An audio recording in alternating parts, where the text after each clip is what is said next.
Përshëndetje të dashur miq të Boom Sport, mirë se vini në episodin e 3 të këtij podcasti të Korça Boom.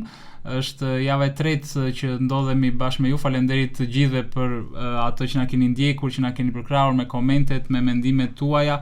Të gjithë ata natyrisht janë të interesuar jo thjesht me aktualitetin sportiv, merkaton e Skënderbeut, por edhe temat e tjera që do diskutojmë në emisionet e këtij podcasti në lidhje me sportin në rajon dhe jo vetëm.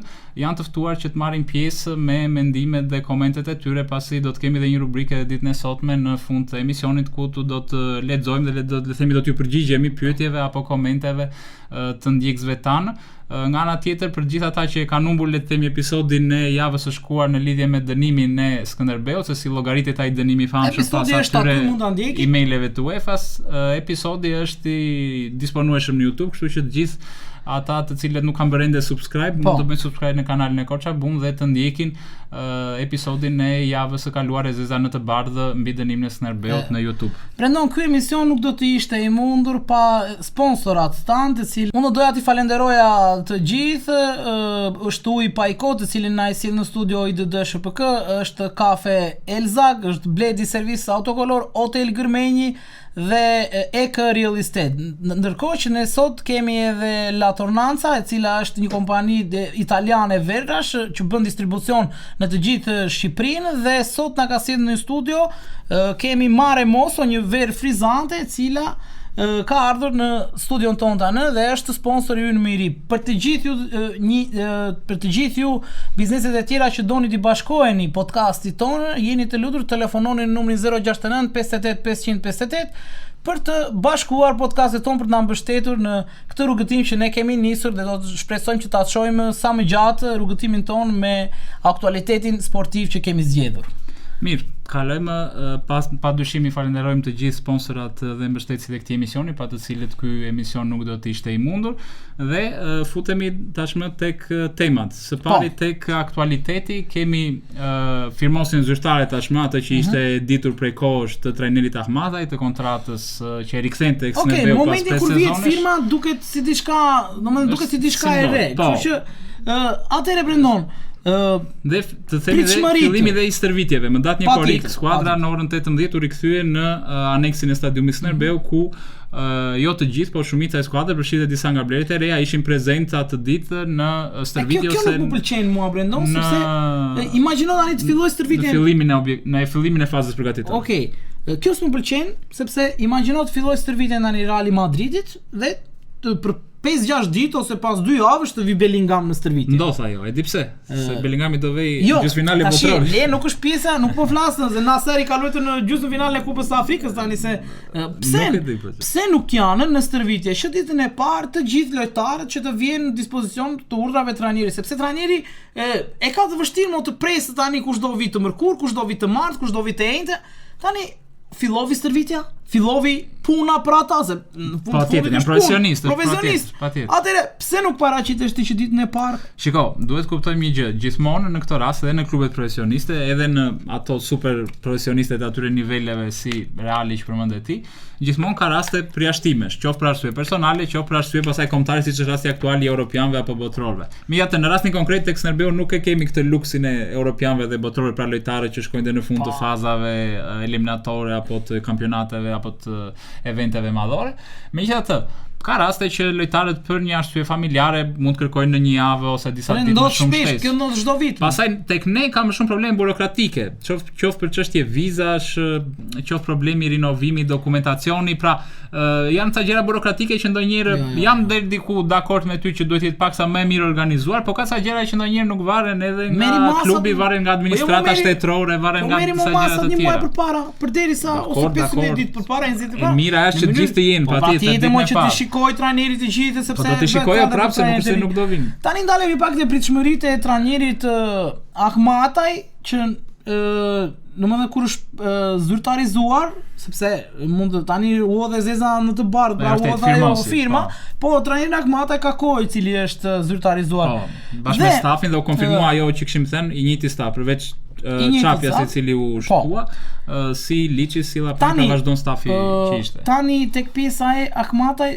në qytet nuk është se ka një frymë të mirë, domethënë duket si domethënë me këtë trajner ne thon nuk është se do hyjmë për top 4 ose për vendet e para të tabelës, po me këtë trajner në shtypi ka opinioni publik Korçar ka thënë që ne jemi rrezikojmë edhe rënje nga kategoria ose do luftojmë për mesin e tabelës. Pra, gjykohet trajneri që në start pa nisur. Unë nuk jam me këtë, sepse nuk mund ta gjykoj asnjëherë një trajner pa e parë se si pozicionon ekipin, se si do të rreshtoj ekipin. Ti mund të thua shumë mirë tani që ka qenë një pjesë dhe e njohim, por nuk mund të ta gjykojmë trajnerin pa filluar punën. Kështu që mos zitohemi edhe tek pjesa e merkatos, ne do të shikojmë lojtarët që janë afër, por mos zitohemi për të dalë në konkluzione, sepse duhet t'i japim kohë dhe trajnerit, duhet t'i japim kohë dhe klubit, duhet t'i japim kohë dhe stafit drejtues që në mënyrë që të bëjnë punën, secili të bëjë punën e vet dhe të ndërtojmë një ekip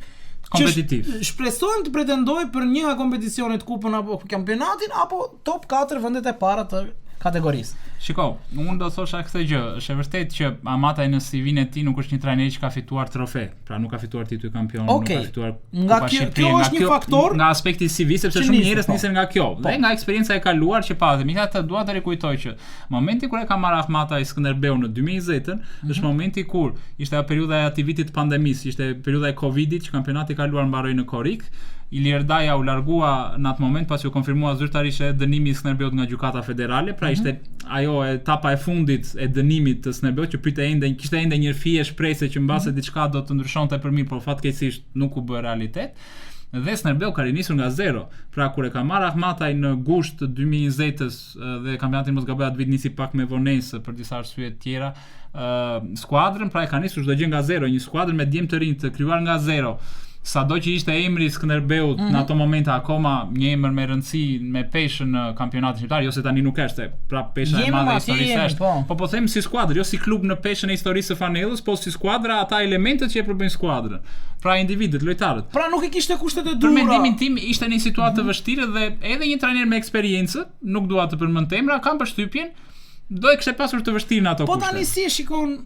Tani, unë besoj që situata është pak më filmi, edhe unë mësues si ti do ta kisha të vështirë në ato kushte. Po patjetër. Në për të kryer operimin. Është analogji që edhe qëndron. Po jo, ishte shumë se e kapet tamam. Do ti ishte në kushte të vështira, do të ishte. Patjetër, edhe mentor, prandaj them thash dhe një trajner me eksperiencë dhe mentori i tij, profesori i tij do kishte pasur të vështirë në ato rrethana. Në ato rrethana, po. Megjithatë, në këto kushte, duhet të qenë se Skënderbeu është në fund tashmë, domethënë të dënimit. Në këtë sezon domethënë do ketë mundësi të pretendojë. Megjithatë, mundësia që të pretendojë është tjetër gjë dhe sa do arri, pastaj është gjë tjetër, se ne nuk mund të vëmë ultimatum skuadrës që të arrijë me patjetër kupat e Europës. Njerëzit duhet të jenë gjakftohtë, duhet të jenë me këmbë në tokë. Jam dakord me ty që nuk duhet paragjykuar në mënyrë të nxituar, pra duhet lënë kohë dhe trajnerit dhe stafit që ofër pjesën e fazës përgatitore, stërvitjes, shikojmë gjendjen fizike që do të ketë skuadra në nisjen e kampionatit. Shikojmë kalendarin madje kur do ta ecë Federacia Shqiptare e Futbollit për të parë edhe ato javët e para si do të ecë ato 3-4 javët para pauzës së kombëtares, si do të jetë ecuria e klubit në varësi të kalendarit të rivalëve që do të kemi. Është e vërtetë që shumica e rivalëve në kategorinë superiore janë duke investuar në mercato, edhe pse ky sezon ka një specifik ndryshe atë që e përmendëm në skemën e kampionatit kaluar dhe në episodin e dytë, pra në episodin e javës së shkuar, pra që do të bjerë vetëm një skuadër, vetëm vendi 10 drejt për drejt nga kategoria. Megjithatë, skuadra tani të paktën e ka një farë boshti, pra nuk kemi në situatën e 2020-s. Lere më pjesën e nisë nga zero. Nuk thash boshti në kuptimin që mos kjo fjala bosht më shkakton probleme. E ke me trauma, që kem vetëm me trauma kjo fjala boshti. Jo, po e kam fjalën. Skuadra e ka një farë baze. Pra, ka një farë 40% që domethënë lojtarësh nga sezoni i kaluar që e njohin njëri tjetrin apo 50% pra që ke një farë themeli mbi të cilin mund të ndërtosh edhe në kushte të tjera, sepse dhe psikologjikisht dhe moralisht fakti që ishe i dënuar të pengonte, kurse unë kam përshtypjen kjo mund të shlirojë nga pikpamja psikologjike, paksa që ti je më i lirë. Pastaj sa do arrin në fushë është çështje meritash, pastaj sportive duhet të jenë të zotët që ta arrijnë. Po që për mendimin tim skuadra aktuale ka ende nevojë për merkato natyrisht, pasi me gjendjen aktuale që kemi. Si os pas ka nevojë për shumë merkato. Se s'ka lojtar fare, neve ishim të dy aty te stërvitja dhe pam lojtar të rinj. Ka dhe lojtar të rinj. Provë, ka dhe zyrtarizimet e para që janë bërë do të diskutojmë me radhë. Nëse mua më ngro pjesa e faktit që kthehet Bismarck, një lojtar që ti e simpatizon shumë. Po, unë e simpatizoj, kam besim shumë se mbase këtë sezon do të jetë sezoni që ai do të shpërthejë vërtet sepse nuk i eci tek pjesa e vllaznisë. Dëmtime kësaj probleme fizike. Gjithashtu edhe Estrela, që unë personalisht nuk është se kam një lloj simpatie për atë futbollist, gjithsesi është një pikë kyçe që nga ku mund të ndërtosh repartet, mungon ajo që ne kemi patur problemin më të madh në kategorinë e parë, që është qendra e mbrojtjes, që është ende për të ndërtuar. Është për të ndërtuar. Tanku i Skënderbeut ka shkuar tek Vllaznia. Do ta shikojnë kemi fjalën për Rendi Donfuri, po, do ta shikojnë ata tifozë Vllaznis që janë optimist për atë lojtar se si do të shkojë historia e atij, po gjithsesi qendra e mbrojtjes kemi lojtarin e parë të afruar nga Skënderbeu që ende nuk është publikuar, le të themi, nuk është bërë zyrtarisht nga klubi, por e dim që është afruar. Shiko, ti nuk është bërë firma, prandaj po. Ti ke patjetër firma ti, pse Kukurea ka firmosur për Real Madrid. Po mirë, ata firmosin edhe me skanë, se jashtë firmosin edhe në distancë. Po këta të firmosur. Po mirë, di unë që po bën stërvitje ai, po që po them, nuk është bërë publike në këtë kuptim e kishte. Po mos doli ai me Gjançi duke shkruar firma atje, ti nuk e bë zyrtare ti. Po respektoj termat zyrtar, tash më respektoj atë protokollin e zyrtarës, patjetër. Do ta marrim në një ditë në emision edhe Gjançin, shpresojmë në javën e vazhdim. Dhe ai mund na thot më shumë detaje për lojtarët që janë afruar ose pritet ose negociatat. Patjetër. Dhe pastaj ne në fund fare domethënë kur do filloj pjesa e startimit, ne aty do ta bëjmë një rezume të plotë se si nëpërmjet lojtarëve të afruar mundet të shkojmë, po gjithsesi jemi edhe dhe do analizojmë këta që kemi. Pra i pari që është thamë kemi rikthimet fillojmë me rikthimet një para se shkojmë tek blerjet e reja. Rikthehet nga Uazimi Bismarck, rikthehet, shpresojmë Bismarck atë që edhe ti, për mendimin tim kryesorja është një lojtar që edhe në CV-n e tim përpara ka CV jo të keqe, problemi ka pasur gjatë gjithë karrierës së tij problemet fizike, dëmtimet. Nëse e respektoj në këtë sezon dëmtimet pra që mos ketë shumë probleme fizike, është një element që për kampionatin shqiptar dhe për një skuadër si Skënderbeu besoj që do të jetë i vlefshëm për në shërbim të objektivave që do të kemi. Estrela jam deri diku dakord me ty që shpresoj të jetë ajo që një pjesë e opinionit sportiv kolçar apo edhe drejtuesve të klubit mendonin që Estrela pra fakti që pati një farë ritmi të ngadalt ose rënje sezonin e kaluar ishte faji kategorisë parë i fushave të tjera. Tani që në Superligë janë fusha terrenet më të mira. Ta shohim nëse do e rritë ritmin e lojës Estrela këtë sezon të ri. Megjithatë rikthehet. Më kujtua një batutë. E disioni në Korç pak më përpara për Estrela, është si Vitinha, thëshin, e kupton? Portugez dhe me karakteristika. Po vetëm nga portugezi, se nga tjetër gjë nuk i ngjan.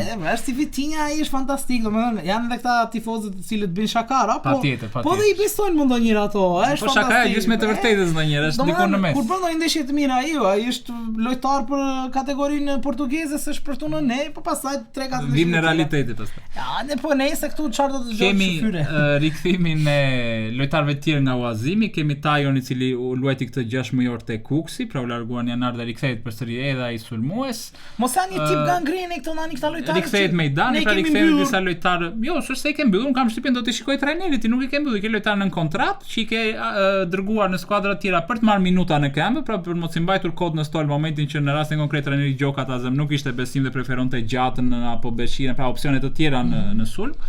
Duhet të thënë që Beshira nuk do të jetë më, pra nuk është më pjesë e Skënderbeu. Kështu që duhet dhe rezervë, se Bismarku zëlos vetëm të sezonin, duhet të ketë edhe rezervën në qendër të sulmit normalisht. Kështu që mbetet për të parë zgjedhja që do të bëjë trajneri Ahmataj. Kalojmë tek lojtarët e rinj tash më ta afruar.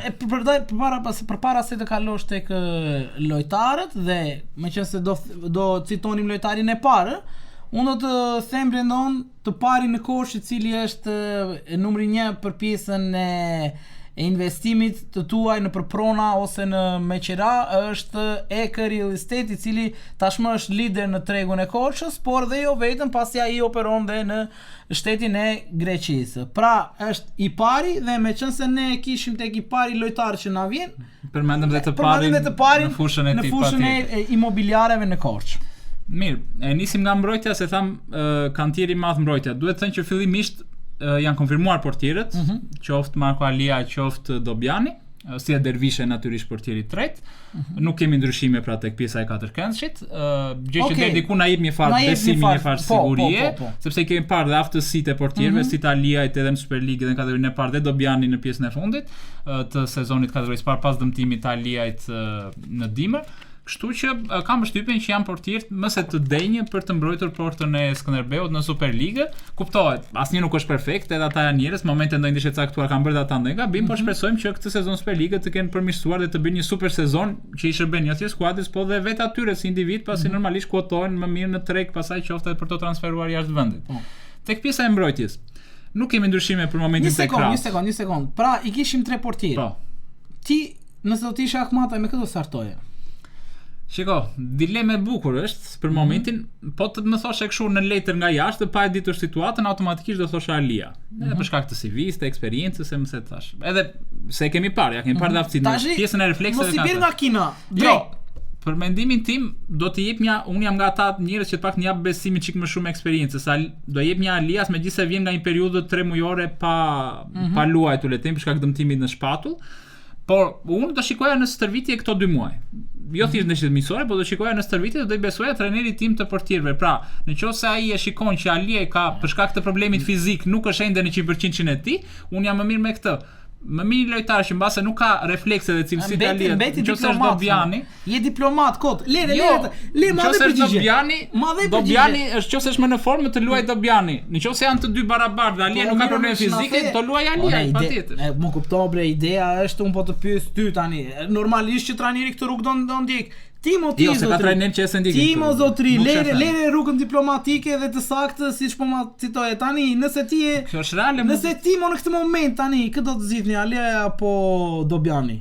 Do të shikoja në stërvitje. Ja, fillovi prapë me këtë. Nëse do ta them unë, Ti thua Timo se ti je kështu që e lëshon direkt. Po jo, unë atë që mendoj them. Po mirë, dhe ti kujton se mendoj këtë gjë që po them. Për mua, jo ti e mendon, po ti nuk e jep një përgjigje se bësh diplomatik. S'ka, duhet unë po të bëra një pyetje se nuk i ti Ahmata zotri që ta analizosh. Në kushte po pse mos e analizoj? Unë po them në kushte të barabarta, nëse nuk ka probleme fizike Alia, do Alia titullare Alia. Çfarë do përgjigje më të qartë se kaq? Dakord, në rregull. Okej, ja tash e nxorë. Jo, ta thash.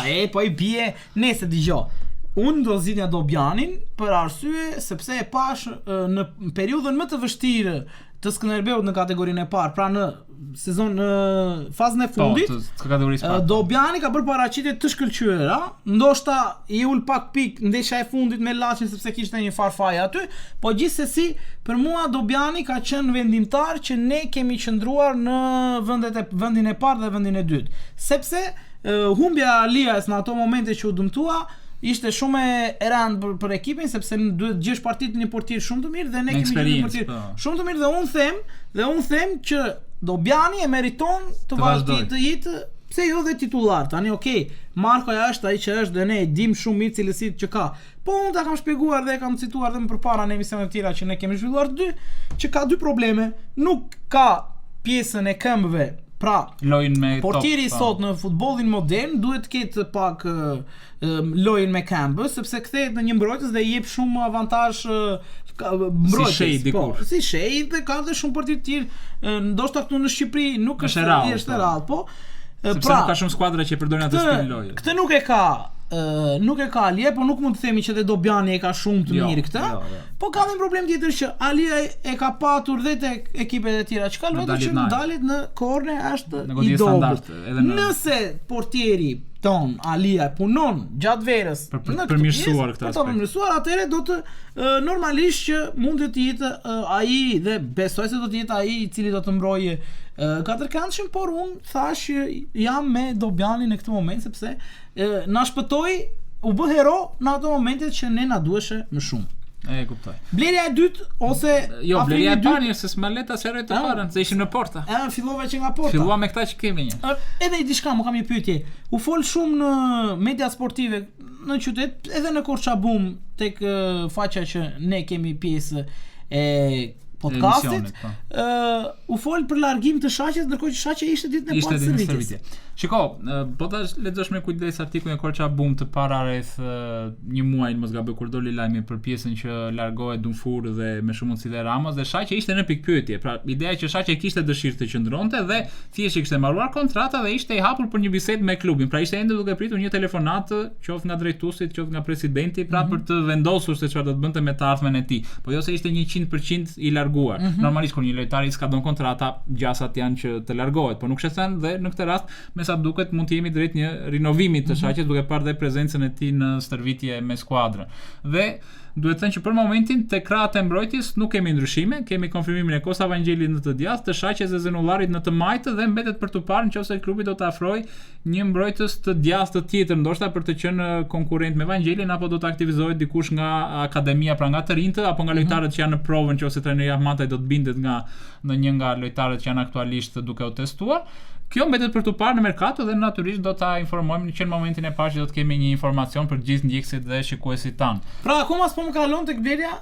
Tani kalojmë tek blerja. Pipa ujë, hidratohu shik sepse kjo pjesa e hidratimit sot edhe në kampionatin botëror është shumë e nevojshme. Edhe ne është momenti për të përmendur edhe ujin Pajko, i cili na sjell në studio IDD-SHPK, mund të hyni në faqen e Instagramit për të parë gjitha produktet që IDD-SHPK tregton dhe ujin Pajko, të cilin ne kemi këtu, i cili është një nga ujërat më të mirë në treg sot për sot në të gjithë qytetin, më vonë edhe në të gjithë Shqipërinë. Atëre kalojmë fillimisht tek Arsen tek Luan, më fal Lleshi, se pastaj Lleshi është lojtari i Elbasanit, se ngatrova. Më sa lojtar dio për i thashë mos e ngatrova. Po Lleshi për Lleshi. Thashë mos e ngatrova me ndonjë kështu, me ndonjë aktor ose. Jo, po nuk e ngatroj zanat të profesionet. E mis bën këto gabime ti, e di unë. Jo, më njëri jam dhe unë bëjmë ndonjë lapsus po. Jo, miq, Brendoni nuk gabon. Okej, faleminderit. Kështu që rini të qetë për pjesën e dënimit. Do vi dita që do dal ajo që ka thënë shoku tim, kolegu tim. S'është problemi se e kam thënë unë, si e thash atë, e ka thënë Kasi, Brendoni thjesht transmeton atë që thot Kasi. Kalojmë tek Lleshi. Lleshi është një lojtar që ka dy shtetësi, është lojtar shqiptar i Kosovës, po që ka dy shtetësi të shqiptare dhe të Kosovës. Gjithsesi kjo nuk ishte problem, pasi duhet të rikujtuar që prej 15 sezonesh lojtarët shqiptar nga Kosova dhe nga Maqedonia e Veriut, po jo vetëm shqiptar dhe slavët kam thënë nga Maqedonia e Veriut, nuk konsiderohen si të huaj në pjesën e lojtarëve të huaj që federohen për në klubet në kampionatin shqiptar. Lleshi është një djalë i ri 20 vjeç, është një djalë që ka dalë nga moshat e Zenit të Shijakut, pra në ekipet U17 U19, ka pasur një periudhë të shkurtër dhe tek ekipi U19 i Tiranës, më pas është transferuar në Kosovë tek Feronikeli U21, më pas në ekipin e parë të Feronikelit gjithashtu dhe sezonin e kaluar ka qenë pjesë e llapit në Superligën e Kosovës në kampionatin kosovar, ku duhet thënë që është një lojtar që është aktivizuar dhe tek moshat e Kosovës, ka qenë dhe pjesë e U21 i Kosovës. Shiko, do ta cek pastaj tek lojtarët e tjerë, nuk ishte titular gjatë gjithë kohës. Pra, një lojtar 20 vjeç që ka luajtur në mos gaboj midis 14-16 ndeshje, pra rreth 20 ndeshje maksimumi po të mbledhësh të gjitha kompeticionet. Pra është një lojtar i perspektivës, me atë idenë që është një lojtar që ka luajtur dhe luan është dhe i seleksionueshëm dhe tek U21 i Kosovës dhe bën pjesë besoj asaj filozofisë, strategjisë të klubit që kemi parë në sezonet e kaluara, patjetër për të rritur një lojtar në pozicion caktuar, por kjo nuk do të thotë që aktualisht mbrojtja do të mbetet vetëm me Lleshi natyrisht, sepse është një lojtar i ri i perspektivës, por ka nevojë natyrisht edhe për një ose dy që në mbrojtës të tjerë me eksperiencë, pasi dihet që Ramos dhe Dumfuri janë larguar, megjithatë mbetet Paloka nga sezoni kaluar dhe Çelar që janë dy lojtarë në kontratë që duhet parë në rast se klubi do vendos t'ju jap besim nëse ata le të themi përmbushin ato nivelin e objektivave që klubi mendon dhe aftësitë e tyre janë në përputhje me këto objektiva. Ndryshe besoj që do të ketë, po gjithsesi kanë përshtypjen në mos 2, një qendërmbrojtës tjetër besoj me siguri do të afrohet, po flasim për një qendërmbrojtës me eksperiencë, pra dikush që e njeh edhe kampionatin, që ka dhe peshin që edhe nëse luan me një të ri, nëse do bëj një pak analogji, në kuptohet duke respektuar diferencat, ta zëmë bën më nëse ne bëj mati dikush në para 15 sezone, shumë Bica erdhi djali i ri nga Tirana, po kishte një Gozdenovic, kishte një Rados, pra kishte një lojtar me peshë që e rriti në krah. Kështu që shpresoj që drejtuesit të arrin të godasin me një emër, s'po them niveli Gozdenovic dhe Radas, po një emër të mirë që të arrijë të mbajë dhe peshën e qendrës së mbrojtjes, po të ndihmojë edhe këta lojtarët e rinj të rritë. Një sekondë, përmendë Palokun dhe Çelën. Të dy këta ne nuk i pam fare sepse vetëm një ndeshje me Apollonin që luajti mos gaboj që dhe Gjoka bëri një gabim te goli pa në 14-3 fitore si afali me Gjoka. Okej, shiko tani. Gjoka nuk ishte fiksuar tek dyshja Xhunfur me Ramos dhe kështu që nuk ndryshonte ai dhe ne këta të dy nuk i pam mbase trajneri Ahmataj mund të shikojë, t'u jap hapësirë, të jenë në domethënë arrin të afirmojë sepse mund të kenë vlera sepse nuk janë vlerë kote, kupton? Kështu që dhe këta mund të provojnë dhe mund të nxjerrësh 2 ose 3 qendra të saktë nga pavarësisht fakti që duhet të vjen konkurrencë. Të kesh konkurrencë gjithmonë i bën mirë skuadrës dhe lojtar me njëri tjetrin e rritin nivelin kur e shikon ai që nuk e ka vendin e sigurt në formacion. Ai si provoi një herë më tani, nuk e provoi një herë tani se ishte Xhun Furi që kishte pasaportë për qendërmbrojtës pa lëvizje. Pa diskutuar. Gjithashtu edhe Ramos i cili bande të ca çuditëra ande nga Brazili, që nëse nuk po asaj. Ideja është që momenti aktual i skuadrës është i tillë që ka nevojë për mendimin tim për një qendërmbrojtës me eksperiencë në mënyrë që ta kesh të konsoliduar mbrojtjen, sepse është një pikë që Snerbeu e vuajti shumë dhe në kategoritë parë, po dhe sezonin para 2 sezonesh që ram nga kategoria superiore, përgjithsisht mbrojtja ishte një repart që fuste ujë, siç themin në gjuhën popullore, kështu që është një për mendimin tim, nëse trajneri Ahmataj duhet ta fillojë nga diku që mund të konsiderohet reparti më urgjent, unë po të isha në vend të Ahmataj do e filloja nga mbrojtja për mirësimin e nivelit. Okej, sa të konë shpejt dy lojtarëve të cilët Diallo dhe Braga. Kemi 2 blerje të tjera. Braga tashmë është zyrtarizuar, është prezantuar dhe zyrtarisht nga ana e klubit në rrjetet sociale. Viktor Braga është një mesfushor brazilian, 25 vjeç, i cili ka luajtur kryesisht kuptohet në Brazil në ato ligat braziliane që kanë ata në ato nivelet e tyre dhe është transferuar më pas në Kazakistan, ka luajtur disa sezone në klube të ndryshme të Kazakistanit, tek Ordabasi, tek Tobol dhe të disa klube të tjera dhe ka pasur vetëm një periudhë të shkurtër 6 mujore para rreth 2 sezonesh tek Debreceni në Hungari, në kampionatin hungarez. Debreceni një klub më i njohur në Hungari për gjithë ata që kujtojnë, është ai klubi që na eliminoi në 2012 nga Champions League dikur. Megjithatë duhet të thënë që tek Debreceni qëndrimi që edhe i shkurtër, sepse edhe në mos gaboj ishte Uazim nga klubi ose ishte i lirë në fund kontrate, sepse në Kazakistan kampionati zhvillohet në periudhën vjetore, pra nuk luhet shtator me maj ose qershor le të themi, por luhet nga janar ose shkurti deri në dhjetor, pra luhet gjatë vitit kalendarik, jo gjatë vitit sportiv. Dhe me mbarimin e sezonit sportiv në janar të 2026-s, Braga mbeti pa skuadër, pra vjen nga një periudhë 6 mujore pa aktivizim. Kam përshtypjen do duhet që të përmirësoj pak gjendjen, mbetet për të parë, po logjikisht nuk e di sa stërvitje ka bërë, se normalisht futbollistët profesionistë edhe kur mbeten pa skuadër mundohen që të mbajnë atë formën e tyre, po normalisht nuk shenjit ai gjë me aktivizimin e lojës. Ai duke si në formë, nuk duke jashtë forme, po është tjetër gjë forma fizike, ndonjëherë tjetër gjë ritmi i lojës, ndonjëherë mund të kesh formë fizike, po duhet kapësh ritmin. Pozicioni i tij është kryesisht i qendërmesfushorit ose i mesfushorit shkatrus, pra i bën të dyja. Në disa raste pashi ishte aktivizuar dhe qendërmbrojtës, por kjo mund të ketë qenë një rast emergjencë ndonjë nga skuadrat e tij. Aty ne kemi Abubakar në atë pozicion kemi Abubakar dhe kam përshtypjen mund të bëj një dyshe atje, një digë para mbrojtjes, pra Braga me Abubakar dhe ta zë me Strela ose me mesfushor tjetër të bëja të rolin e organizatorit deri diku, megjithatë mbetet për të parë skema që do të zgjedhë trajneri Ahmataj. Ndërkohë që lojtarët nga mesfusha ndërkohë me Sadim vazhdon është Janaçi, pra nga reparti mesfushës për momentin nuk kemi ndonjë largim të madh, mbetet për të parë më pas vazhdimësia e Gjumsit apo dhe rikthimet e ndonjë lojtari tjetër nga Uazimet apo dhe nëse do ketë ndonjë afrim tjetër në merkato, pasi merkatoja duhet të nuk mbaron këtu, ka ende kohë. Dhe afrimi i tretë dhe i fundit për momentin, pra po themi vetëm për momentin, sepse nuk është i fundit për gjithë merkaton, është Amadou Diallo. Është një sulmues lojtar që ka luajtur te Newcastle. Këtë kam dëgjuar në qytet. Në qytet. Ja ta shpjegoj pse e ka luajtur. Okej.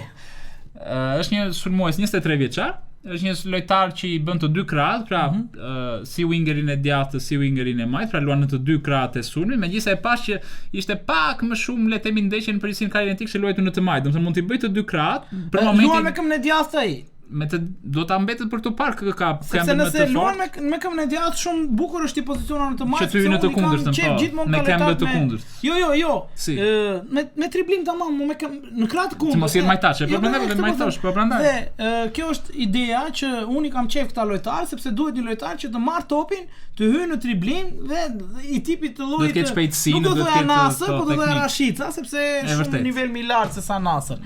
Domethënë duhet një lojtar që në momentet kur loja nuk shkon, të bëj diferencën duke marr topin, duke tripluar, duke crossuar, gjojtur vetë, duke krijuar superioritet numerik me kundërshtar. Domethënë në futbollin modern të sotëm të duhen patjetër një nga këta, por dhe dy. Për shembull siç ka Spanja, Yamal dhe Nico Williams, i cili mungon, po gjithsesi.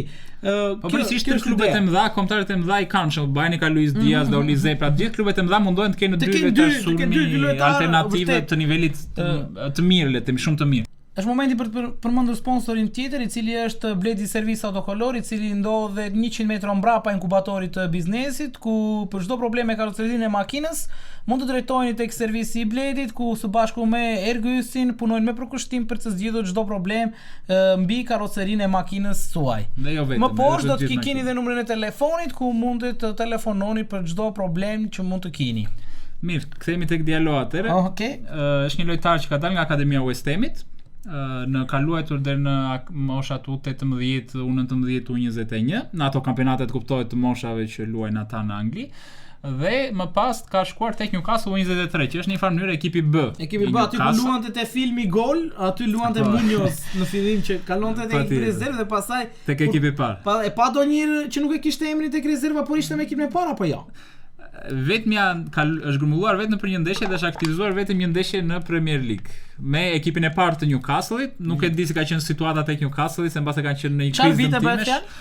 Para rreth 3 sezonesh, mos gaboj. Interesante. Është nuk ka luajtur shumë minuta, ka grumbulluar vetëm një ndeshje. Vetëm të luash tek St James Parku. Është një nga stadiumet mitike të Anglisë, është fantastik fare, unë kam një simpati për ekipin e Newcastle-it dhe ndjek shpesh herë, por stadiumi aty është një emocion jashtëzakonshëm dhe nëse ke zbritur në St James Park në Premier League dhe pastaj vjen në stadiumin e Korçës, tjetër kategori. Duhet pak të punoj në ana psikologjike djali që të marr. Jo, po është mësuar se karriera më pas fatkeqësisht për të, nuk është se eci në nivele të larta, pra nuk është se bëri një hap më cilësor qoftë për të qëndruar tek Newcastle apo qoftë një skuadër në Championship apo le të themi një skuadër të nivelit të lartë në Britaninë e Madhe. Transferuar në skuadra të nivelit më të një rangu le të themi më të ulët dhe vjen nga për momentin skuadra e fundit para se të transferohet tek Snerbeu, ka qenë tek Oliveirense, që është në ligën e dytë portugalisë. Ka qenë para në mos gaboj dhe tek Bordeaux, po Bordeaux faktikisht është një klub me shumë histori në Francë, por është në kategorinë falimentoi para disa sezon probleme financiare klubi dhe është në kategorinë e 4 dhe është duke tentuar të ngjitet. Megjithatë, le të themi vjen nga Oliveirense, një klub i ligës së dytë portugalisë. Liga e dytë e Portugalisë kuptohet, nuk është kampionati më i mirë në botë, por është kampionati i pëlqyeshëm. Është mirë, po. Ajo që është elementi deri diku që i bashkon të tre lojtarët, është le të themi që deri tani kanë një moshë deri diku të re, ndoshta më me eksperiencë është Braga, kuptohet nga CV-ja, nga emrat ka më të bujshëm Diallo, sepse akademia ku ka luajtur dhe deri aty ku arriti tek ajo ndeshja e famshme e Newcastle normalisht e bën të ketë pak CV më të njohur se të tjerët. Por duhet të kuptoj një gjë, se dhe njerëzit ndonjëherë pretendojnë që këtu të vinë lojtar me CV shumë të madhe të afirmuar, por duhet të kuptojmë realitetin. Jetojmë në kampionatin shqiptar, mundësitë financiare janë ato që janë dhe nuk mund le të themi të natyrisht të gjithë duam më të mirën dhe lojtarë me cilësi të jashtëzakonshme e të tjerë, por për realitetin shqiptar, për mundësitë financiare që ka aktualisht Skënderbeu, janë lojtarë që për mendimin tim mund të japin një kontribut nëse vinë në formë fizike dhe skuadra arrin të ingranohet, pra të krijojë atë harmoninë qoftë në pjesën e mënyrës së lojës. Të bëhet ekip, të bëhet ekip, domethënë i konsoliduar. Unë kam përshtypjen që janë lojtarë që mund të kontribojnë dhe me blerjet e reja të tjera që do të shtohen në vazhdim, që ne do t'i shohim, siç e tham, rikujtojmë dhe për gjithë shikuesit që na ndjekin dhe në këtë episod, që kur të jenë ndeshjet miqësore në stadiumin e Skënderbeu, do t'i transmetojmë live në Kolçap. Patjetër. Kështu që mbetemi për tu parë, mbetemi në pritje për afrimet e reja në javët në vazhdim të Skënderbeut. Tani do të lexoj një koment që na ka bërë zotria Irdi Bujari, i cili ka thënë për pjesën e sezonit, domethënë që e ka bërë tek podcasti, po. Atëherë zotria ka shkruar: "Mendoj se për te dënimit vëmendja duhet të fokusuar tek përgatitja." Thot për te dënimit, meqense episodi i dytë ishte i fokusuar me dënimin e Skënderbeut. Fokusuar te përgatitja aktuale për ekipin, për ndërtimin e skuadrës, e cila për mendimin tim le shumë për të dëshiruar. Nuk ka asnjë gjë që të na bëjë optimistë për këtë sezon. Mendoj se do të jemi kandidat kryesor për të rënë nga kategoria përsëri. Duke njohur mirë dhe formatin e Superligës, në qoftë se do të duhet të ishim të paktën dinjitos, duhet të ishim një hap përpara të tjerëve. Kujtoj që jemi i vetmi ekip nga Juglindja, të gjithë të tjerët janë nga Veriu dhe Shqipëria e Mesme. Këtu ka të drejtë, sepse vërtet s'kemi ekip në jug fare. Mendoni vetë se çfarë do të ndodh. Ajo që ka ndodhur nëpër dekada, që të gjithë ata që janë me këmbë në tokë i dim mirë.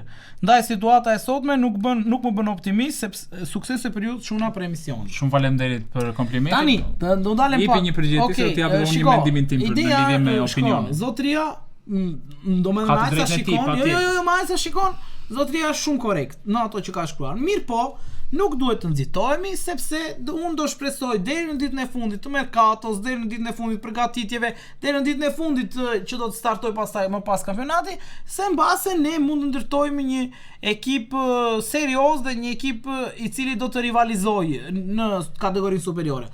Pra, më mirë mos nxitohemi, le të shikojmë pak nga pak sepse ka ende 1 muaj e gjysmë për të startuar kampionati. Kështu që më mirë të shikojmë pak nga pak se si do të formohet ekipi dhe më pas të dalim në konkluzione, sepse si Irdi ka dhe shumë të tjerë që mendojnë njësoj, patjetër. Në këtë lloj forme. Mi thëtë, unë do të ktheja përgjigje në këtë kuptim. Është e vërtetë ajo pjesa që theti që në jug nuk ka skuadra të Skënderbeu. Vjet ishte vetëm Flamurtari, ishte edhe Bylis, pastaj tashmë si vit ka mbetur vetëm Skënderbeu.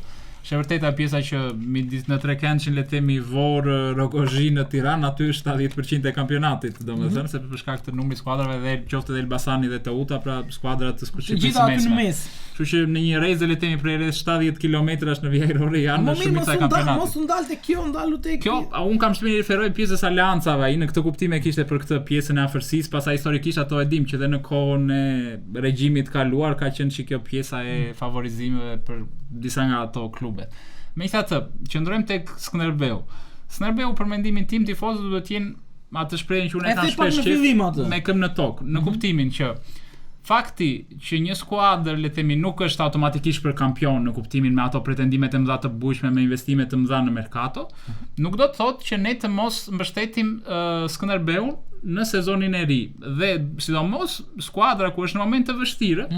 Është një arsye më shumë që duhet mbështetet dhe duhet të jemi prezente në stadium, se kur ishte ai Skënderbeu i madh para 10 vitesh, ajo është një skuadër që përveç një futbolli të shkëlqyer luante me sy mbyllur. Dhe ashtu është, okay. Çdo skuadër ka nevojë për mbështetjen e tifozëve, dhe skuadra e mirë, dhe skuadra le të themi që janë në një nivel pak më të dobët. Por përkundrazi një skuadër e re që po ndërtohet dhe që shpreson le të themi që të konsolidohet gradualisht dhe objektivi për mendimin tim Skënderbeu duhet të jetë ndeshja e radhës. Pra, të mos i krijojmë presion shtesë së skuadrës, të japim besim në fillim të sezonit. Ta shikojmë me Curinë pas fazës së parë, fazës së dytë si do të jetë pra deri në muajin dhjetor, çfarë curie do të ketë skuadra. Mirë, ti mendon kështu, po nuk mendon se gjithë tifozët do jo. Po jo, duhet të ketë pak durim. Po duhet të ketë durim. Jo, unë i kuptoj. Sepse futbolli nuk luhet me butona, nuk luhet PlayStation. Unë i kuptoj shumë mirë dhe gjithë ata që janë. Tani, ky Skënderbeu, aty ku ishte, ndodhi çfarë ndodhi, mbaroi dënimi, tani është momenti. Tani është momenti që të bëjnë investime madhore, të kthehemi edhe një herë aty ku ishim, mbase nuk kthehemi dot aty ku ishim fix, po mund të bëjmë një ekip që mund të shkojmë në Kupat e Europës dhe pastaj pak nga pak vit pas viti ashtu siç ndodhi. Mirë, po kjo duhet të kishte ndodhur pak më përpara. Gjithsesi unë i kuptoj të gjithë tifozët të cilët presin sa më shumë investime. Prap mos zgjidhni tifozët. Prap mos zgjidhni. Unë nuk dua të zgjënjej as ti mërzis tifozët, se normalisht të gjithë duan më të mirën e Skënderbeut, nuk ka asnjë këtu që do të kundërtën, që nuk do që Skënderbeu të mos dal kampion apo të mos vej prap në grupet e Europës si dikur, por është diçka që arrihet me kohë. Pra janë objektiva që duan disa vite që gradualisht të konsolidohet. Sa më shpejt aq më mirë. Po dakord, pra Skënderbeu të kthehet aty ku ka qenë. Patjetër, thjesht po them, të jemi realist dhe tifozët duhet që në këtë moment, më shumë se kur, këtë sezon që mbaron dhe dënimi dhe skuadra ka nevojë për përkrahje, se do të jetë një skuadër e re që do të ketë përkrahje në Superligë, me që siç e tha dhe Irdi, pra ne jemi skuadër që s'kemi aleat, s'kemi aleatin e vetëm Skënderbeu ka tifozët, kështu që aleati vetëm që ka Skënderbeu në këtë moment nuk duhet ta lënë në balte dhe sezonin e ri duhet ta përkrah skuadrën më shumë se kur, sepse thash tifozët e mirë, të gjithë janë tifozë, nuk ka tifozë të mirë të këshim, po se ajo shpreha miku i mirë duket në ditë të keqe, edhe tifozët ne kemi treguar që e treguan dhe gjatë dënimit që nuk e braktisën skuadrën, kështu që në këtë moment që po mbaron dënimi, tifozët duhet të jenë aty, duhet ta përkrahin skuadrën në mënyrë që ai kthimi tek ai objektivi që thua ti të vi sa më shpejt. Okej, përpara se të kalojmë tek tema e fundit që ne kemi përgatitur, ka ardhur momenti për të përmendur një tjetër sponsor që na mbështet emisionin tonë, i cili është Hotel Gërmenji, i cili ndodhet në rrugën nacionale Ersek Leskovik, 15 minuta pa shkuar tek qyteti Leskoviku, do të gjeni Hotel Gërmenjin, në mezin e gjithë pyjeve aty është hoteli, ku akomodimi është shumë i rehatshëm dhe mund të kaloni një fundjavë shumë të këndshme, gjithashtu edhe kuzhina është e gjitha tradicionale dhe është shumë e pasur me ato produktet e zonës. Gjithashtu Brendon kemi edhe pjesën e fundit ku do të ndalemi pak tek ekipi Ignatias, i cili është i pari që debuton në Kupat e Evropës, në Champions League, më saktë. Champions League. Ndalemi tek Ignatia, pastaj do të shikojmë se do të shkojë pjesa e Elbasanit dhe Merat. Po sa i takon Ignatia luan ditën e nesme në mbrëmje. Po, luan, por unë do të thoja që kam parë dhe këto koeficientet, kuotimet që i bëjnë kompanitë e basteve, dhe ishte 2.55 për Petrokup dhe 2.6 ishte për fitoren e Ignatia. Shikohet një ndeshje ekuilibruar. Ekuilibër total sepse lëviz vetëm me 0.5, kështu që është normale favori i fushës si skuadrës. Edhe pse ajo luan në fushë neutrale, po. As nga ajo nuk mund të jetë, sepse ishte eksperiencë ose momenti. Barazim total. Gjithsesi Ignatia si shkon me fjalë të shkurtra sepse jemi në fund të emisionit. Ignatia duhet të thënë që ka bërë një fazë përgatitore shumë të mirë në Bullgari, ka fituar përveç një humbje me CSKA Sofis, ka fituar ndeshje të tjera me Ballkanin, Botoshanin dhe me një skuadër tjetër. Megjithëse këto ndeshjet miqësore nuk ka rëndësi fitoria apo humbja, se rëndësi ka forma fizike e skuadrës, ka bërë një merkato shumë të mirë, do thoja unë, ka afruar pothuajse një formacion të tërë, 10-11 lojtar, ka dorëzuar edhe listën zyrtare tashmë në UEFA, ku ka lënë jashtë edhe 3 prej lojtarëve, pasi ka një limit, le të themi, nuk mund të vesh më shumë se 21, mos gaboj lojtarë që 23. Dhe ka afruar emra me peshje e njohin dhe kampionat shqiptar, Bitri që rikthehet nga shqiptar në qendër të mbrojtjes, kemi gjithashtu Jagon që vjen nga Vllaznia, Smajlin që ka qenë dikur tek Vllaznia dhe vjen nga Ballkani, ka dhe emra të tjerë gjithashtu, Montenegro që rikthehet gjithashtu, Boshtin atë të famshëm që diskutojmë shpesh, Ignatia është një skuadër që e ka Boshtin, e ka eksperiencë dhe si vit, paktën deri tani ndryshe nga sezonet e kaluara, drejtuesit e Ignatias nuk kanë shitur asnjë lojtar, pra nuk janë nxituar le të themi në merkato në dalje, pasi duket që pretendimin e kanë që të kapin të paktën grupet e Conference Ligës, të paktën të kalojnë turnin, sepse duhet të thënë që dy sezonet e fundit që Ignatia ishte kampion, vitin e parë u eliminua me ekipin bosnjak të Banja Lukës, Borac Banja Lukës, pas dy ndeshjeve 1-0 dhe 2-1 me 11 metërsha, fati keq që Ignatia u eliminua nga 11 metërsha dhe vitin e kaluar pas asaj fitore 1-0 me Breidalbiku në Islandës, që ajo ndeshje pastaj shëmtuar 5-0 në Islandë që i preu të gjitha shpresat. Pra Ignatia vjen në një moment të mirë. Është treta e vërteta me sa duket. Edhe unë shumë mendoj të kam thënë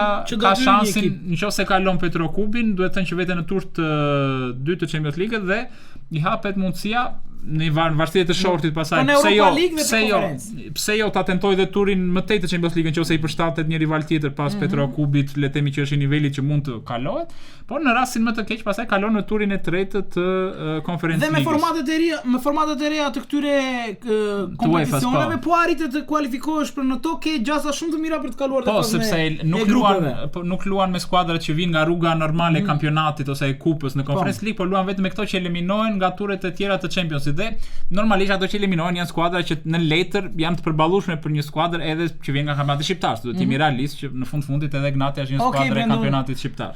Atëre i ka ardhur fundi i emisionit, unë po shkoj që sot kemi kakao që na ka sill Kafe Elzak, e cila është kakaoja që ata tregtojnë, gjithashtu dhe për ty që nuk pi shpesh ekspres, ke edhe dekafeinato që mund të ta përdorësh nëse ke probleme me ekspres ti, nuk ke probleme, po nuk pi shpesh. Nuk e preferoj shpesh. Mund ta pish dekafeinato nëse do që të marrësh të njëjtën kënaqësi të kafes ekspres.